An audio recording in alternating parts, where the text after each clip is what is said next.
Hello दोस्तों, आप सबका स्वागत है। तो चलिए दोस्तों, आज निकला जाए एक सफ़र पर और देखा जाए उत्तर प्रदेश के चर्चित लोक नृत्य, संस्कृति और कला। इससे पहले हम पक्षी विहार अभ्यारण्य देख चुके हैं। चलिए, जब 2 क्लासें हो चुकी हैं तो ये देखा जाए कितना आया। पहले तो सभी लोग कमेंट करें और बताएं सबसे छोटा अभ्यारण्य और सबसे बड़ा अभ्यारण्य कौन सा है।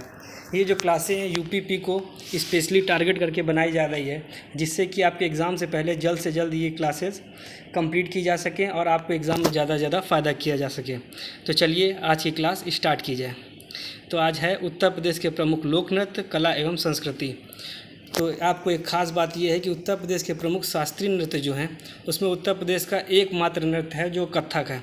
तो इसलिए अगर कभी भी क्वेश्चन है कि उत्तर प्रदेश का एकमात्र जो शास्त्रीय नृत्य कौन सा है तो वो कथक है।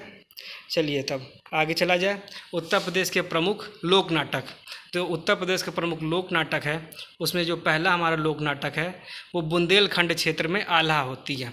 आपको पता होगा जो हमारे महान आल्हा उदल रहे हैं वो बुंदेलखंड क्षेत्र के थे। ये उन्हीं को जो है वीरता के रूप में वहाँ सुनाया जाता है। बुंदेलखंड क्षेत्र में आल्हा होती है।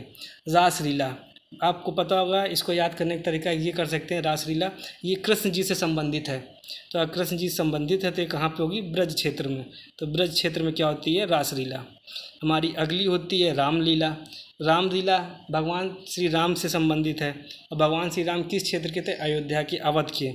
तो जो हमारा अगला हो सकता है जो रामलीला है वो अवध क्षेत्र की है।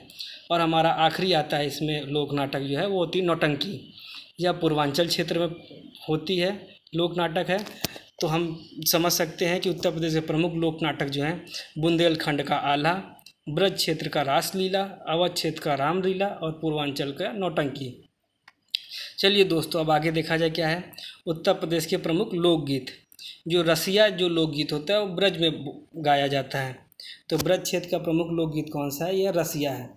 हमारा पूर्वांचल में बिरहा होता है।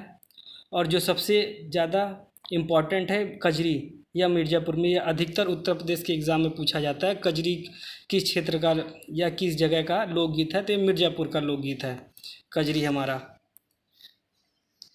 तो बच्चों क्या समझ में आया? जो हमारा जो सबसे इम्पॉर्टेंट जो है वो कजरी है, यह मिर्ज़ापुर में होता है। और अधिकतर आप देखेंगे उत्तर प्रदेश के एग्ज़ाम में कजरी बहुत ज़्यादा पूछा जाता है, इसलिए कजरी को बिल्कुल मोस्ट इम्पॉर्टेंट रखिएगा। चलिए दोस्तों, अब आगे चला जाए। उत्तर प्रदेश के लोक नृत्य।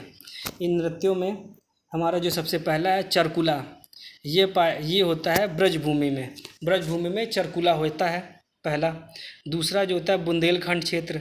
बुंदेलखंड क्षेत्र में जो होते हैं इसमें एक होता है पाई डंडा, अगला होता है राई, फिर होता है सौरा, फिर होता है कार्तिक। इसमें अब पाई डंडा जो बुंदेलखंड का है ये बहुत इंपॉर्टेंट है। दूसरा ब्रजभूमि का चरकुला।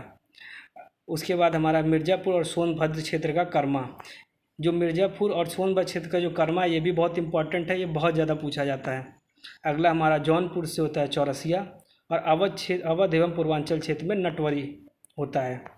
तो चलिए दोस्तों, अब आगे देखते हैं उत्तर प्रदेश के कथक संबंधी प्रमुख संस्थान। उत्तर प्रदेश जो कथक संबंधी प्रमुख 4 संस्थान हैं, जिसमें पहला है बनारस हिंदू विश्वविद्यालय, आगरा विश्वविद्यालय, भातखंडे संगीत संस्थान, एवं अगला हमारा लास्ट है राष्ट्रीय कथक संस्थान लखनऊ। इसमें भातखंडे संगीत संस्थान काफ़ी इम्पोर्टेंट है।